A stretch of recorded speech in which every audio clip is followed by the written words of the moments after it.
عزيز عليه ما عنتم حريص عليكم.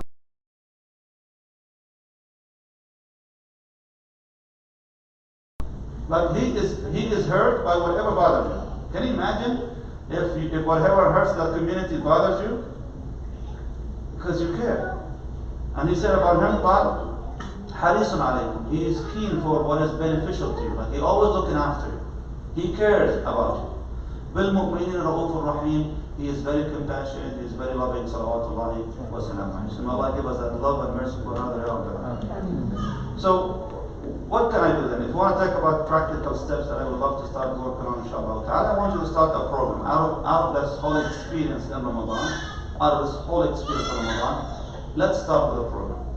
What kind of program can I do for myself in the next few weeks, inshallah ta'ala, months and years to come? Number one, if you'd like to take something with you from Ramadan, I want you to start with Al-Qaleel. I always love to call it the power of little. The power of little. Because a lot of us, when we come from Ramadan, we're so scared to lose the momentum. I know myself every year that's happened to me. I start mashallah good, but then next week, the week after, oh my God, I'm losing it. And then eventually we give up on that. Whatever momentum we built in Ramadan is gone. And then we're just waiting for the next Ramadan to start. And we just make it like, Ya Allah, make me live until the next Ramadan, Ya Rabbi, Ya Rabbi. I mean, why do you have to wait for Ramadan to come? You can live Ramadan every single day in your life. So what can I do? What can I do? Start with the little. I call it the power of little. Which means look for things that are so little that you can do, inshallah, from good deeds and work on these things. You know, a man came to the Prophet ﷺ and he says, قال يا رسول الله إن شرائع الإسلام قد كثرت علي. Like the deeds of Islam are becoming too many for me. I don't know where to start. What do you want me to do? What can I do? The Prophet could have given him a long list of things to do, right? He told him something very simple. He says, قال صلى الله عليه وسلم, he says, قال قل آمنت بالله ثم استقم. Actually, this is another hadith. He said to himself, قال لا يزال لسانك رطبا بذكر الله. You keep your tongue moist, remembering Allah subhanahu wa ta'ala. We don't take it seriously, Jama'ah, to remember Allah Azza wa Jal by saying Subhanallah, Alhamdulillah, La ilaha illallah, Allahu Akbar, La ilaha illallah, wa la quwwata illa billah. They don't seem to be very heavy to mention these words. It's just repetition of a few words. But if you say them from the heart, not just from your tongue, it's not lip service. They have so much power in your life. Nowadays, what do people do? They do yoga. What's the point of yoga? The point of it is just to kind of concentrate your energy into the inside and focus your mind, align your mind and your body together. We do that every single day.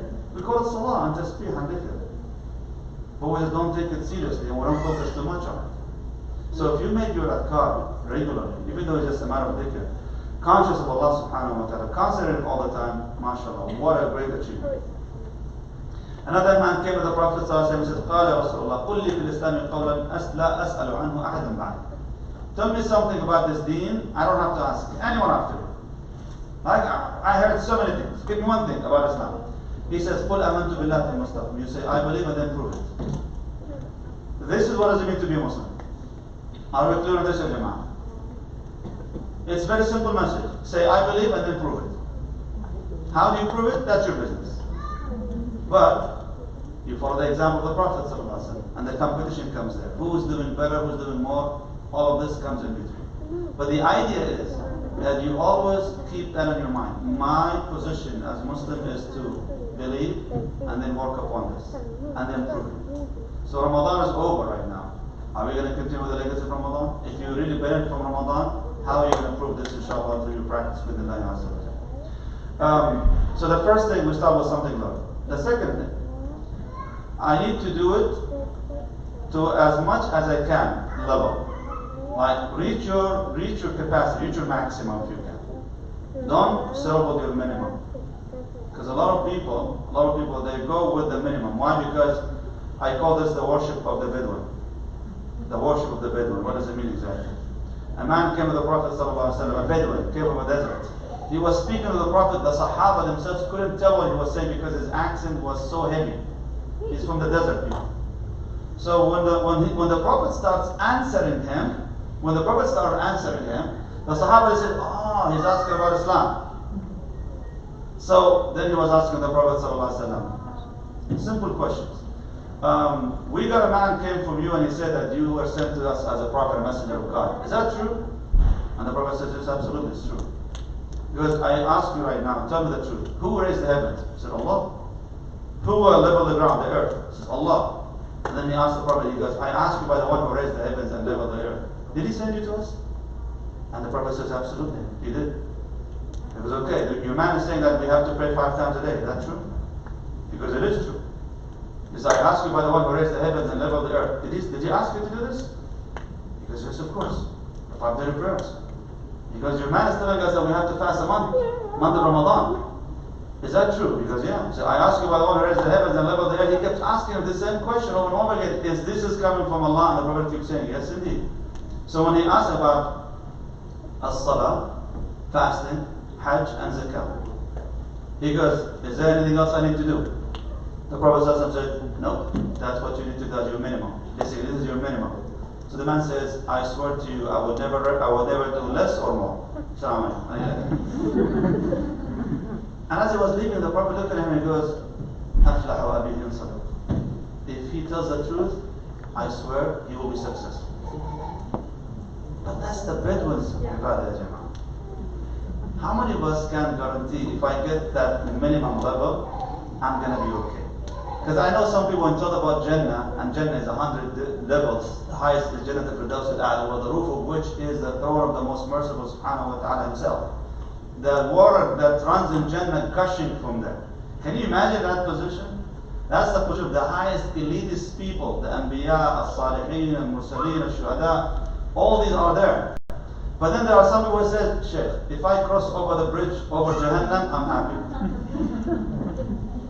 That's my level. I know myself. I want to just go over the bridge and khalas. If I get there, alhamdulillah. Why are you selling yourself so cheap?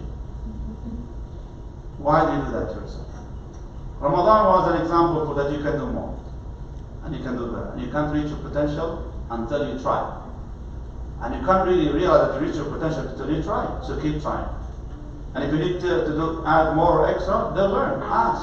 And you will be okay, inshallah. So remember to do something, inshallah, extra, qadr al-taqa, which is basically as much as you can to the capacity that makes you, inshallah ta'ala, accomplishing with the Azza. It's not really about being busy, it's about being productive.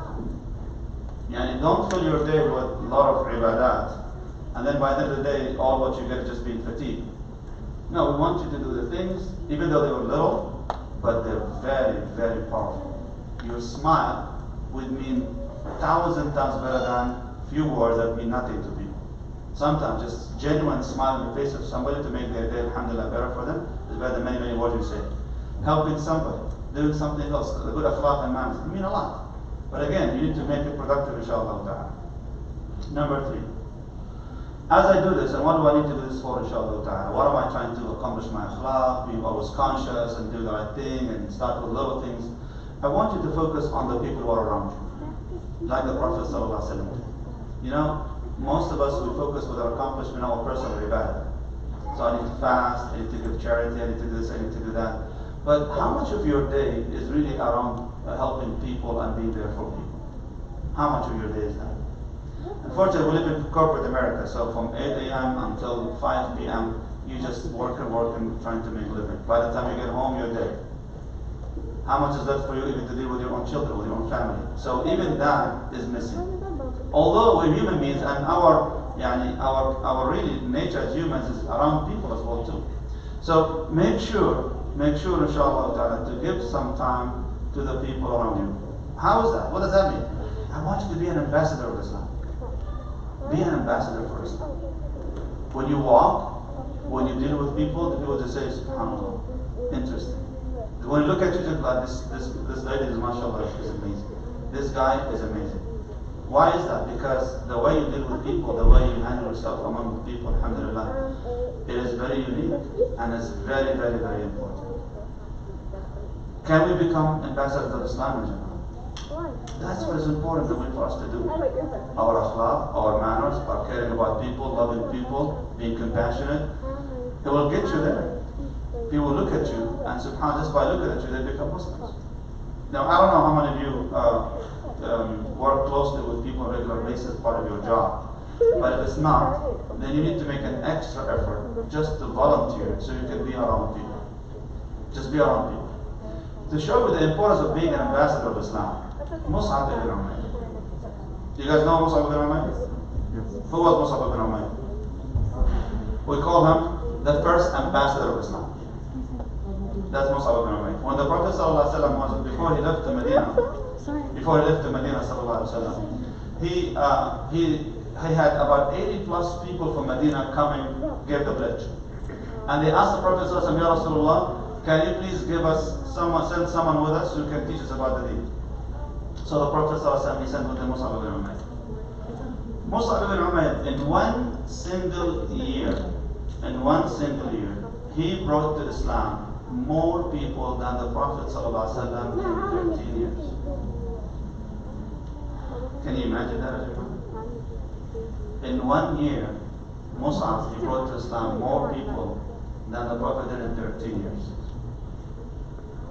And what's so interesting about it is when the Prophet was departing from Mecca to Medina, these people in Medina, waiting for the man they heard about and they never seen before. They were just so excited to see him, because for them, if this is the student, I wonder how the mentor looks like. If that's Mus'ab, the student, what about the teacher? How was he? So they were in love with the teacher before even they see him. So become an ambassador of Islam. Focus on your akhlaq, your manners, dealing with the people, inshallah. Then obviously the best to start with is your household.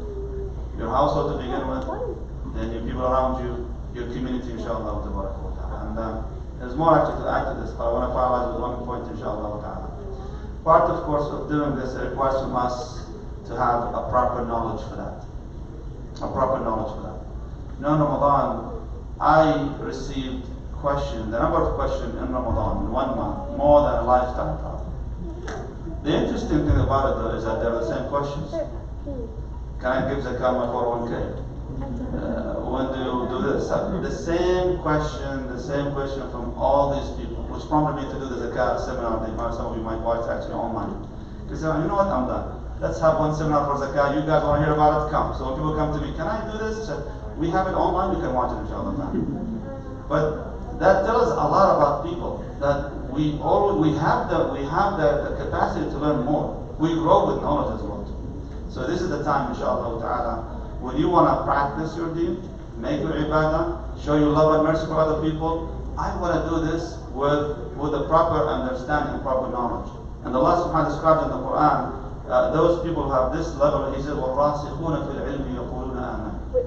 Those who are so strong and they're so profound with the knowledge, they say, we believe. That they are the true people who have the true belief in Allah subhanahu wa ta'ala. So if you want to practice all we mentioned properly, make sure to have the proper knowledge for it, inshallah. So generally hope that you can take this community, this masjid, as a stepping point, inshallah, where you can come and learn, ask, and grow. Not just come and go through the masjid. No, you grow through it, bi'idhnillahi tabaraka wa ta'ala. May Allah subhanahu wa ta'ala make us some of those who listen to the speech and for the wisdom of Rabbul Alameen. I ask Allah Azza wa Jalla to make this Ramadan, this past Ramadan, the best of our Ramadans yet, Ya Allah. I ask Allah Azza wa Jalla to make us among those who will learn from this month of Ramadan. Follow the example of the Prophet sallallahu alaihi wasallam. I ask Allah Azza wa Jalla to beautify our akhlaq, our manners, in a way that is most pleasing to Him subhanahu wa ta'ala. I ask Allah Azza wa Jalla to make it heavy for us in the scale. And the way we gather in this space, in this dunya, I ask Allah subhanahu wa ta'ala to give us the opportunity to enjoy the companionship of the Prophet sallallahu alaihi wasallam in Jannat al-Firdaus al-A'la ya Rabbil Alameen. I ask Allah Azza wa Jalla to make us among those who are closest to the Prophet sallallahu alaihi wasallam. Ya Allah, we ask in this dunya that you give us the opportunity and the ability to beautify our akhlaq in a way that brings us closer to you and closer to the Prophet sallallahu alaihi wasallam. Ya Rabbil Alameen. We ask Allah subhanahu wa ta'ala to protect this jama'ah, this community. Ya Allah, we ask you to fill our hearts with love and mercy for one another. Ya Rabbil Alameen. Ya Allah, fill our hearts with love and mercy for one another. Ya Rabbil Alameen. Ya Allah, fill our hearts with love and mercy for one another. Ya Rabbil Alameen. We ask you to remove any ill feelings in our hearts for anybody. Ya Rabbil Alameen. We ask you to purify our hearts, Ya Rahman, Ya Rahim. Remove any hasad, any evil eye, any evil intention towards anybody, Ya Rabbil Alameen. Ya Allah, keep us united, Ya Rahman, Ya Rahim. Ya Allah, you are the one who brings the hearts together. We ask you to bring our hearts together for your sake, Ya Rahman, Ya Rahim. Alhamdulillah, Rabbil Alameen. Wa sallallahu wa sallam wa baraka nabiyyina Muhammad wa ala alihi wa sahbihi wa sallam.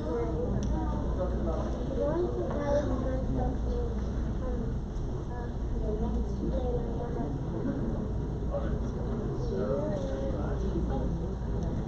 we have about 25 minutes to Maghrib. We're going to open it up to questions. If you have any questions for the Sheikh. Before we do that, I want to mention, just in case you haven't heard, our community had a super extra blessing that happened on the 29th night of Ramadan. And I remember what it is. Alhamdulillah, the zoning for the new property was approved that night. It was on Monday, the last couple of days of Ramadan. And if you guys have any questions on that, I'm more than happy to share. Right now, we're basically going to start from zero. We're going to come to you guys to solicit ideas, start the design. We're going to take our time over the next few months to develop the design and go through the permitting process. And from there on, inshallah, it's going to be an incredible project. Inshallah, may Allah bless your generosity with your time, your effort, your ideas, and your donations that you put towards the project. Alhamdulillah, it's already last year alone, alhamdulillah, the community stepped up and paid off the property in a single year. Alhamdulillah. So may Allah reward all of you.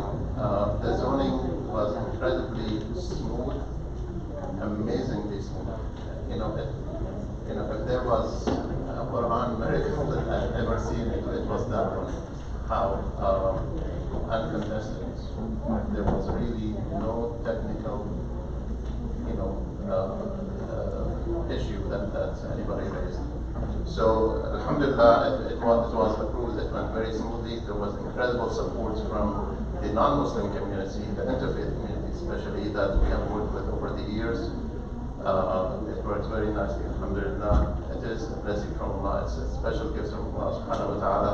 SubhanAllah, it was delayed just a couple of days before Eid, just so that it made the Eid extra sweet for our community, so that we're able, inshallah, to go from this point on free to start the design and develop the project, which we would love for all of you to be involved in. Something extra special today, in addition to having Sheikh Yasser here, I was just noticing this. What feels so good about this gathering? Alhamdulillah, this is the first time we have all our kids here. And it's such an amazing blessing. May Allah protect them, protect all of us from the calamities, and keep the masjid lively. This is what it's all about. Now it feels like we're getting back to normal with having the kids around. May Allah bless them all. So with that, we're going to take some questions. Any questions for Sheikh Yasser? Go ahead and put your hand up and we'll take them back. So what advice, having raised or continue raising 4 children, do you have for raising kids in the U.S.? So what advice do I give for raising kids in the U.S.? I don't know if you've been following with us our parenting workshop before the COVID hit. We were coming here almost every month and do a parenting workshop and talk about these issues, subhanAllah. One thing I want to tell you about raising kids in America, over here right now, the generations are shrinking. The generations are shrinking. What does that exactly mean in terms of time? Back in the days, when we used to say back in the days, it would mean 20 years, maybe 25 years, or even more or less, right? With the technology of our time right now, the generations are shrinking. And nowadays, people say, if you even tell them that you're on Facebook, they'll say, oh my God, you're a dinosaur, right? They're on MySpace, right? If you tell people, you use the dial, phones, you're just like, whoa, what that is? You see it only in the museum. So unfortunately, because of the technology, generations are shrinking. Every generation is now shaped by a new technology. So there is the Facebook generation, there is the Instagram generation, you have the Snapchat generation, then you have the TikTok generation right now, there's the Scratch generation, and there's Now when I ask the youth, I'm talking about the youth, these are already in college, by the way. These people are in college. When I ask them about things that happens in high school, they say, well, we didn't have that in high school. So when you say raising kids, you have to understand it's a constant learning experience. You can't say, well, I grew up with this, so this is what's going to work for me and for my kids. You can't. you're gonna need to up your game and be also in advance of everything that happens. I'm not asking you to learn every single social media that comes out there, but at least be aware of what's going on, because each one of them is shaping a generation in terms of trends and culture. That's the problem. What is the culture of TikTok? How can you become a TikTok celebrity? What do you guys know about TikTok? What is the most common thing happens in TikTok? Dancing. Dancing, literally. And now you have adults in Allah Mustaan, they dance with kids and just to create a trend and become part of this culture and so forth. So it's shifting. You need to be aware of these changes so you know how to have a conversation with your children, inshallah. So again, it's a constant learning experience. One thing we have to keep in mind is that what Ali ibn Abi Talib said, radiallahu anhu, أدبوا أبناءكم لزمانهم لا لزمانكم فإنما خلقوا في زمان غير زمانكم. When you raise your children, raise them and prepare them for their time, not your time. Because they've been created in a time different than yours. So if you're going to try to use your same techniques that you grew up with, like I said, when I was your age, good luck with that. It's not going to happen. Because, when your age, you guys didn't have even phones to begin with, let alone, social media to talk about. So that is something we need to be aware of. Doesn't mean to compromise your values just to please your kids and your kiddos. No, you don't have to. But at least you need to make sure that you're aware of what happens so you can, inshallah, prepare for that. Something also parents don't like to hear and they don't like you to talk about is knowing that your kids will make mistakes and you're going to have to be tolerant. You can't expect perfection from your children. Because if you expect perfection from your children, you will ruin them. So they will make mistakes. You have to accept that they make mistakes. So what you need to learn how to handle mistakes when they happen.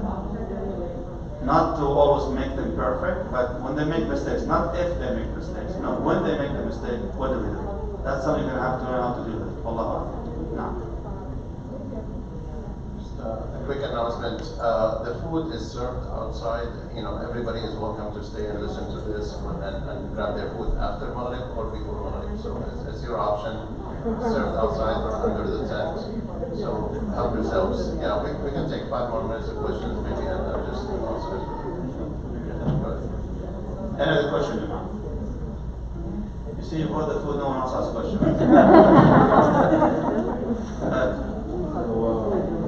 When you were mentioning Islam, the thing that I was thinking about is when you take this mosque, or take the Muslim American experience, you see so many different cultures. You see Asian culture, all the cultures, right?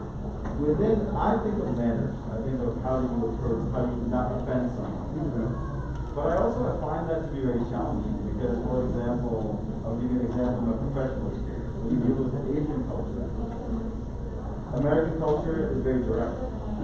Asians don't like to say no. There's other cultures like that that don't like to say no. No. So, how do you manage, the thing that I worry about is how do I make sure that if I'm a direct communicator and maybe someone else's culture, the direct communication isn't preferred. When we're dealing in this Muslim American diaspora, how do we make sure that our styles match? So, for example, I fear offending someone by saying something that I would consider normal, but they might be sensitive. In the same way, they might consider normal, I might be. Do you deal with a mosque in Dallas? Dallas is like Atlanta, very diverse. No. How do you manage this cross-cultural level of Islam? So, you guys heard the question? The question is about basically when we have multiple cultures or subcultures in our communities. People personalities. Yeah. So what's the standard? What's the standard of akhlaq then? In this case, where do we draw the standard for akhlaq? Well, just first to make it clear, akhlaq and culture, they're not synonymous. So they're not the same. So when we talk about culture and talk about akhlaq is a standard it's the same along all these lines. So for example, being truthful, being polite, being generous, being this, this is not akhlaq.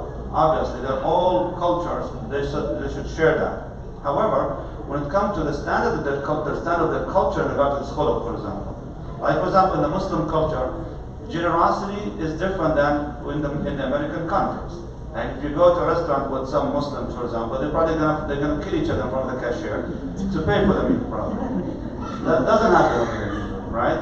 So if I just don't do that. Am I going to be being without akhlaq and manners? No. The culture is taken into consideration. As a matter of fact, there's a whole rule in Islam, even in fiqh, called al-adat al-muhakkama, which means custom rules. When there is no direct text for it in the Quran or the Sunnah of the Prophet ﷺ, we go by the general culture. So in this case in America, we have a subcultural divide. So where do we go this trend? Honestly, we're in transition. What does that mean? We don't have one unified Muslim culture in America yet. It's still. So we're in transition. Our next generation is going to draw the line for us, inshallah. And that's why even in books of fiqh, you find some of the ulama, they argue about things that were done a long time ago. Why? Because they went through the transition and then they made a decision that it was over. Now we're dealing with things that are new, like Bitcoin, for example, in fiqh, for instance. A lot of debate on the meaning of it and what's the answer to the situation. Oh my God, there are tons of answers, tons of opinions. Which one is the one? Well, we're in transition. Maybe 10 years later, or maybe 50 years later, the people will not have even questioned that. I don't know how many of you remember the debate we had maybe 20 years ago, 30 years ago about photography. Just to take a photo, take a picture back then was a blasphemy for some ulama. Nowadays we even question the message. No one even brings this as an issue. So it takes time. So something would come to al-akhlaq. Until then, you need to be culturally sensitive to others.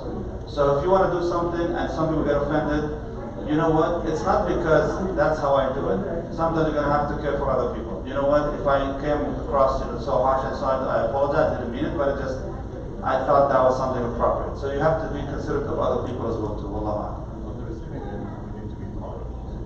Yes. Sometimes we can be offended so easily. Of course. Of course, same thing. If you are on the receiving end, you also need to be a little bit more tolerant because maybe people don't mean that. They just don't mean it. And even the Prophet ﷺ, when a man came to the Prophet, a Bedouin, and Bedouin are harsh, he came and he pulled the Prophet ﷺ from his collar. And he actually pushed him so hard, salawatullah wa salam alayhi. And the Prophet ﷺ told him, he said to him, and Sahaba was about to kill this man. And the Prophet says to him, take it easy, easy. And he said to Umar, he said, Rasulullah, can I beat him for you? He said, no. He says, you should have asked me to answer him, quickly, and ask him to answer politely. That's all. So we teach each other, inshallah. Now, any other question? Yes. So all of us are aware of the oppression and the suffering amongst our No. all over the world. And we all would like to help, right? But we also have needs here, like the bloodshed and everything. So how do you balance and how do you decide what is the priority? So in our community activism, actually one of the points I wanted to mention here, subhanAllah, I have to cut it short because of the time, is knowledge with activism. If you have the knowledge, how do you apply that? So part of it is, how can I support my brothers and sisters in Palestine, the Rohingya in China, and this and that, all these things and so forth. There's no doubt that knowledge, if it doesn't have an application to it, it will disappear. And the way you benefit from that knowledge is you want to put it into application and people benefit from it, inshallah. How can I support my brothers and sisters internationally without losing the attention and the focus on my local community? I'm a big proponent, I'm a big advocate of taking care of your own local community, especially with the zakah money, to stay strong so you can be influential enough to make effect out there. So here, for example, when the situation erupted in Palestine, for example, in Aqsa and so on, a lot of people, they wanted to say, what can we do? We should do this, we should do that. And the best idea they came with was to make big rallies and come out, inshallah, in big numbers to show that we support the cause of Palestine. It sounds sweet, beautiful, but honestly, that's the worst idea you can think of. Because that's not how America works, really. We had one of the biggest rallies in Dallas. I don't know if you've seen it, people, they're bragging about it, they have, mashallah, drones all over the place, they have bikers doing this and that. We have about 10,000 people who came to the rally. No media outlet. Not even one. Why? Because it was just, the Muslim community was so, angry, we want to get everybody out. So they organized it and they published it, everybody came out, but no one was really taking the lead to communicate with the media to be there. So what's the point? You know what was the response to this? Some of our local congressmen in the state, in the area where we are, came with statements in support of Israel. So, you know what? We changed the strategy.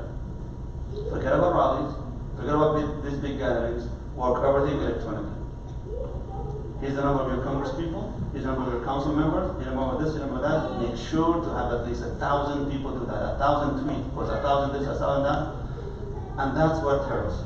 So you start, people start coming, changing their position, and people being influenced with that support and so forth. We need to have an intelligent support. We are very compassionate people, we're very mashallah loving people, alhamdulillah. I mean, when we see something hurt, we just want to help and support and jump us on.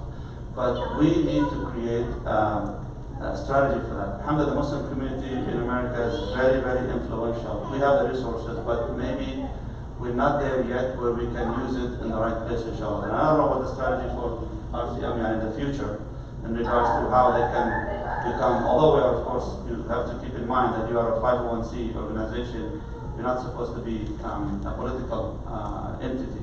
However, you have the right to support human rights and so forth and call for it, but we have to do it intelligently, inshallah wa ta'ala. We need to balance that. The way we can be influential out there if we're strong over here. Allah. Extend on the question a little bit. I absolutely agree. Political influence is really important, and to figure out how to practice that is important.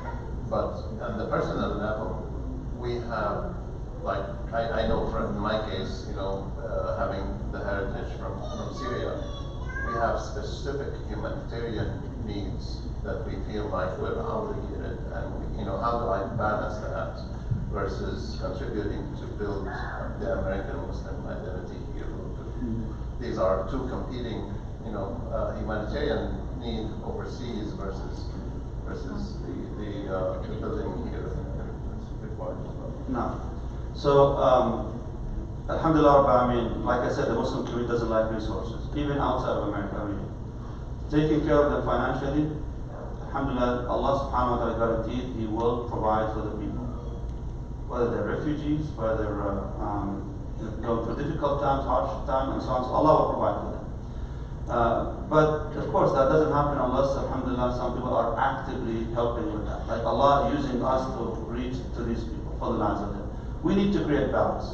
In our community, yes, we would like to help all these causes financially, but you cannot succeed unless you are strong here. You need to be strong first here, so you can have that influence. Because honestly, we don't want to just keep sending money. We're just like feeding them, not teaching them how to fish. And we need to make sure to prevent these crises. I worked in humanitarian field for so long. For 4 years I worked in Bosnia. One of my mentors taught me something interesting, because we did fundraising, we collected quite a good amount of money, but that was useless because it was all conditional. So when we talked about this, he goes, listen to me. Because unfortunately, our people, because we were trying to collect for non-emergency funds. We were talking about development. So we were trying to build factories and this and that and so on to help people employed and solve their problems and so forth. But the people were giving us for what? To feed the needy, give the widows and the orphans and this and that. So we're all conditional. We couldn't really benefit from it, but the way we want it to be, because I was on the ground, I know what benefits the people more than anybody else. So this is where the problem comes over here. Our money comes very conditional, unfortunately, and we won't benefit from it at all. So we need to be strong over here. So when we're strong over here, inshallah ta'ala, we can influence, we can make a lot of changes over there. So it's not just about sending money, it's about being, influential. Inshallah azza wa jalla. Nah. I want to add something to something you said. Actually, second question. You were saying the importance of calling our Congressmen and senators. I guess coming from South America, we're not used to that working at all. So, and I'm sure a lot of people who come from other countries Of the course. same way. So it's really any benefit with that. And you know how people say they call every day, 10 times every day. Does that really work? Is there any benefit from that? Does that work? Calling these senators and council members and so forth, does it really help and work? If you have a strategy, yes it does. But if it's just random, no it doesn't. So you have to have a strategy for it. I repeat, you have to have a strategy for it. Meaning, if you guys don't have a political activist community, then you need to create a committee that will help with that, inshallah. They will teach you what to do and what to know when to do it. But yes, it does help, and we have so many stories in our community where I can tell you that it does really help. Like one example, I don't know if you remember urban community when the militia came out with their weapons standing in front of the masjid and intimidating the people and all that stuff and so forth. So one of the people who were calling for this was actually the mayor of Irving at the time and one council member. So they wanted to pass a law banning the usage of foreign laws, the Sharia, but I didn't want to say it that way, into the city, into the practice of the law and so on and so on. And the Muslim community, they rallied to go and attend the session when the law was about, or the bill was about to be discussed and to vote on that bill, to pass. And they asked me to go and speak. I said, no, I'm not going to go and speak. He said, why not? I said, because it's useless, it's too late for this. It's going to pass anyway. You're going to go, you're going to embarrass yourself. And subhanAllah, people went, it was the first time ever in the history of Irving Council that the number of people was so massive. Huge number of people went to attend the vote. And with all the Muslims who spoke against it and all that stuff, and the huge number that might be intimidating probably on the side of the community that showed up for this event, they still voted and the bill passed. And people were very frustrated. So when this was over, I came and told the people, said, this is the time when we start working right now. Why? Because the bill passed in early April, and in mid of May, we had elections for the city council. I said, let's work on this right now. Who were they? Sponsors of that bill? Let's get them out of the council. And we did it. In a month and a half, we removed these people. I mean, it doesn't mean that we brought the people we want, but at least we brought neutral people. Another thing that happened to us, subhanAllah, when it comes to voting, there was one district, and we told the people to go and vote. The number of the Muslims in the community there is not big, but in terms of being active, you are. So our ratio is influential over that. So there was a time when we needed one vote. We needed one vote just to win the seat, otherwise it goes into runoff, which is going to cost the city $17,000 and another 6 weeks, all that kind of stuff and so on. SubhanAllah, so I made the announcement, and one brother, when he went to vote, his ID was expired. So they made his vote provisional vote, so it's not accepted yet. And he was 21 years old, on a wheelchair. He called his mom to take him to the city to renew his driver license or his ID, and then went and he cast his ballot again, and he won, and we won that seat. One vote. So don't tell me a one vote doesn't help. Well, what's my vote? That it does. We've seen that, we experienced this, we lived it personally. So if we can make it an organized way, inshallah ta'ala, people here, they really care about the vote. That's what matters to them. When you make a big event and people from the city come to witness that, they don't see people, they see votes. So just work with them on that, inshallah. Wallah. Can we get people to eat? Salam. And salat. Last question. Last question. How does one maintain distance from, let's say, toxic parents or toxic family members while upholding the cause and not neglecting their rights? And how does one differentiate between confrontation and disrespect? Sometimes confrontation may be perceived as disrespect when it should be. Man, you're asking me to do a whole lecture right now. So how to deal with toxic, relationships in a family context. Let's put it this way quickly. There's a lot of details, obviously, because this is a case-by-case scenario situation. I can't give a general answer to this, but I can give you general guidelines. One of those general guidelines that I can share with you is that to understand, when you deal with people, you deal with people based on who you are, not who they are. As simple as that. And if someone decides to disobey Allah subhanahu wa ta'ala in the way they treat you, you can only obey Allah in the way you treat them back. If you keep these principles with you, alhamdulillah, you're good to go. Just in general. Details, of course, different. Wallah. So we are 1 minute away from Salat al-Maghrib. We might as well make Salat and again we'll go out to the food after that. Sisters here, brothers. Yeah, sisters stay in this room, brothers in that room. the spaces were doubled, so, every 4 feet, inshallah, there's a marker. We pray at the marker and grab a sheet of paper if you don't have it forever.